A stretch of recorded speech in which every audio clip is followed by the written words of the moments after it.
Ja, Frau Reinhardt, ich bedanke mich erstmal für die Möglichkeit, Ihnen jetzt als Studierender Fragen stellen zu dürfen zur Corona-Situation. Ich möchte beginnen mit einer Aussage von Ihnen, die haben Sie Anfang April getätigt in einem Interview bei CT Das Radio. Da ging es um eine mögliche Rückerstattung des Sozialbeitrags in Teilen, also etwa für die ausgebliebenen Mensa-Besuche. Und da haben Sie damals gesagt, das könnte man diskutieren im AKFÖ-Verwaltungsrat. Was hat das denn ergeben? Genau, das habe ich auch gemacht. Ich habe verschiedene Gespräche dazu geführt jetzt in den letzten Monaten, um zu versuchen, da eine Klärung herbeizuführen. Weil erstmal ist es so, dass ich sehr gut verstehen kann, dass viele Studierende da einen gewissen Unmut darüber empfinden, dass sie eben den Sozialbeitrag in normaler Höhe zahlen und gleichzeitig eben den Eindruck haben, dass ja gar nicht alle Leistungen eben zur Verfügung stehen, ne, wie die Mensa.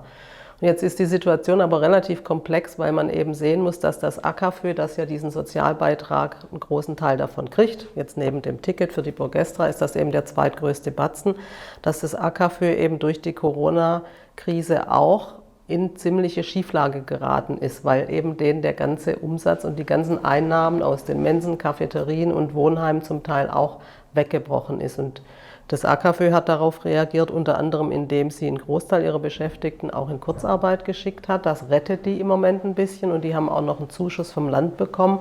Aber die sind finanziell in einer ziemlichen Schieflage durch die Situation. Das heißt, was man nicht machen kann, ist, dass man jetzt das AKFÖ finanziell noch weiter schwächt, indem man eben den Sozialbeitrag erlässt oder teilweise erlässt. Und dann habe ich überlegt, naja, man kann also offensichtlich die Situation nicht einfach vor Ort lösen. Das ist ja auch ein Problem, was sich nicht nur an der Ruhr-Universität stellt, sondern das ist erstens an allen nordrhein-westfälischen Universitäten das Gleiche und es ist auch ein bundesweites Problem. Also habe ich die Gelegenheit genutzt, kürzlich die Staatssekretärin darauf mal anzusprechen und sie zu fragen, ob das irgendwie bei Ihnen angekommen ist, das Problem, dass es da zunehmenden Unmut gibt von den Studierenden und wie sie darüber denkt. Im Bildungsministerium? Genau, im Wissenschaftsministerium hier in NRW. Und sie hat mir eben erstens versprochen, dass sie das mal mitnimmt in ihre Staatssekretärsrunde, die sie eben mit allen Bundesländern jede Woche haben, wo die eben solche Themen zu Corona und Hochschulen besprechen. Und wir haben auch ein bisschen überlegt, so was könnte man denn tun, wenn man jetzt sagt, naja, bundesweit eine Lösung, das dauert natürlich immer lang. Ob man das so eben hinkriegt, weiß man nicht. Was wäre denn, wenn man das für NRW angeht, das Thema? Naja, und dann haben wir gesagt, angenommen, wir machen mal nur einen symbolischen Beitrag, ja, von, sagen wir mal, jeder muss 10 Euro weniger zahlen. Jetzt ist das Problem, was sich, glaube ich, viele nicht klar machen, also abgesehen davon, dass 10 Euro pro Semester auch nicht besonders viel helfen jetzt im Einzelnen, ist es aber gleichzeitig so, dass das natürlich unheimlich skaliert durch die Menge an Studierenden, die wir haben. Also in NRW studieren, glaube ich, zurzeit rund 700.000 Studierende an nordrhein-westfälischen Hochschulen. Wenn man jetzt sagen müsste, wenn die Studentenwerke 10 Euro weniger pro Student, Studentin bekommen, dann sind das auf NRW gerechnet 7 Millionen Euro. Ja, und die müsste ja irgendjemand ersetzen. Könnte das Land machen, ne? Dass die sagen, naja, wir haben Corona-Schirm gemacht für die Medizin und für dieses und jenes. Lass uns doch für die Studierendenwerke eben auch so einen Corona-Schirm machen. Und wenn man das dann eben auf 2 Semester macht, dann sind es schon 14 Millionen Euro. Und das diskutieren wir gerade mit Herrn Lüken auch, mit dem Chef vom AKFÖ, ob man da eben auf die Politik mal zugehen sollte, oder wir haben es auch schon gemacht. Und ich bin nicht sicher, ob das zu einem Erfolg führt, aber man sieht an dieser Rechnung auch, dass das echt eine komplizierte Lage ist, die A, nicht so einfach vor Ort zu lösen ist und wo man erstmal denkt, man redet über kleine Beträge, aber in Wirklichkeit redet man sofort über sehr, sehr hohe Beträge und eben die Frage, wie kann man das lösen, ohne gleichzeitig die Studierendenwerke nicht zu schwächen, die ohnehin im Moment auch in einer extrem schwierigen Situation sind. Sie haben jetzt kürzlich, Anfang September, einen offenen Brief veröffentlicht auf der Homepage und das ging auch an alle Angehörige der Uni und da beziffern Sie die maximale Anzahl von Studierenden, die hier an einem Tag im Hybridsemester auf dem Campus sein dürfen, mit 4.000. Wie möchte die RUP das überprüfen? Also überprüfen im Sinne von zählen wollen wir das gar nicht.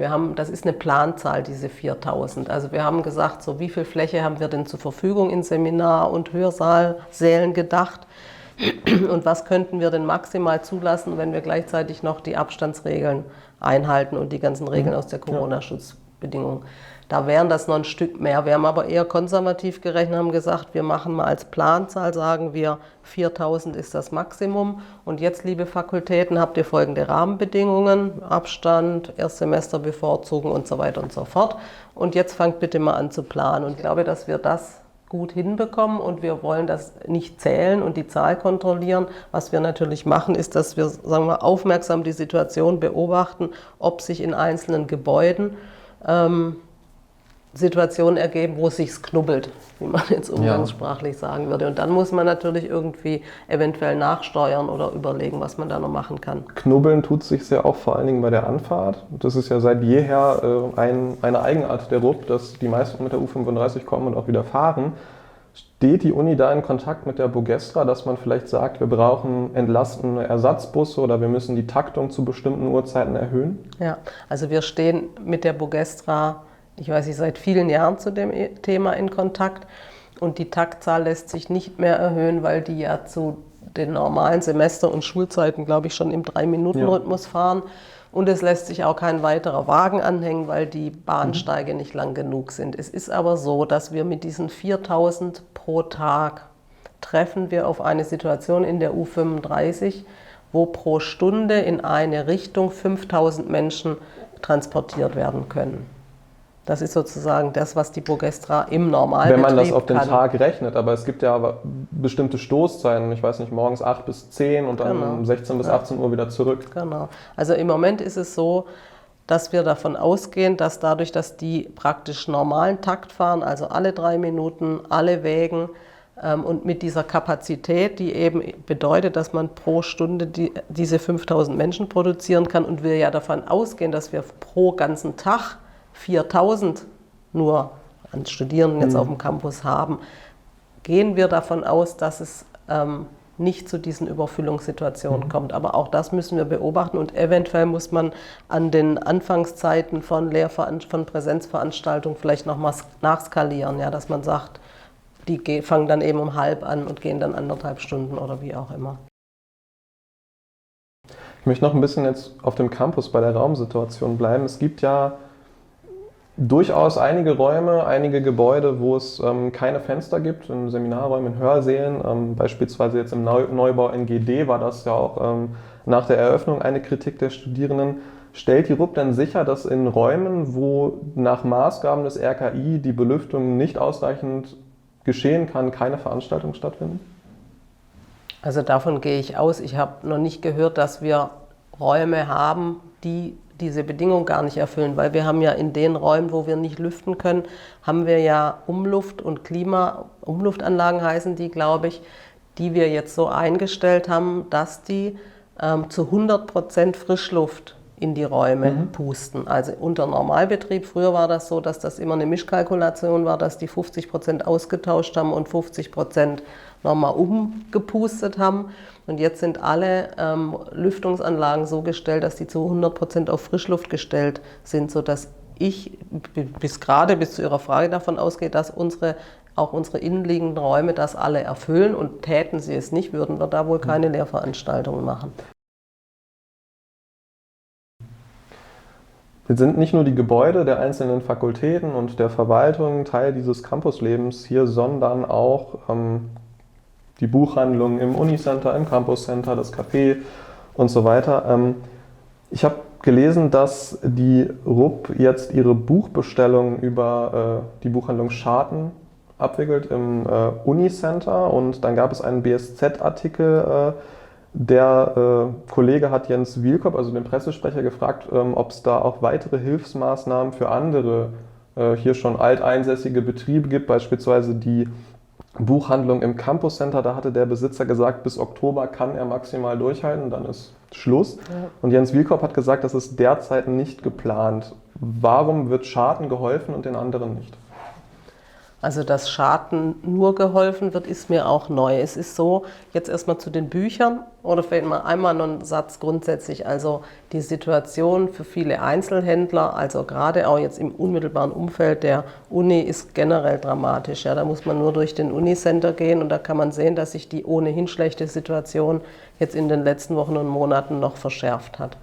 Bei den Büchern ist es so, dass die Ruhr-Universität seit vielen, vielen Jahren bei ihren Buchbestellungen, und wir haben ja viele Buchbestellungen aus der UB, den Fachbibliotheken, den einzelnen Professorinnen und Professoren, dass wir ganz strikt die Politik fahren, dass wir unsere Bücher bei kleinen Buchhändlern bestellen in Bochum. Ja, um eben diese kleine Struktur auch zu unterstützen. Das heißt, es war schon vorher so, dass dort viel bezogen wurde? Okay. Genau, und das verteilen wir möglichst, so genau kann man das nicht steuern, gleich auf die unterschiedlichen tollen kleinen Buchhändler und Buchhändlerinnen, die es in Bochum gibt.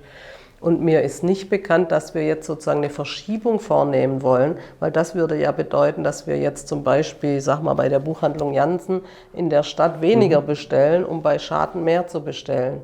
Und das ist meines Wissens so nicht verabredet, sondern wir wollen im Grunde diese Politik weitermachen und achten da jetzt auch verstärkt darauf, dass eben weiterhin bei den kleinen Buchhandlungen bestellt wird. Ja, es ging mir ja eben nicht nur um die Buchhandlung, sondern generell die jetzt hier ansässigen Betriebe auf dem Campus, die nicht vom Studierendenwerk betrieben werden. Sind denn da andere auf Sie zugetreten schon aus dem privaten Sektor? Also bisher nur eine, das war die Susanne vom Café Olé, die ja hier unten im UV-Gebäude ihr Café hat.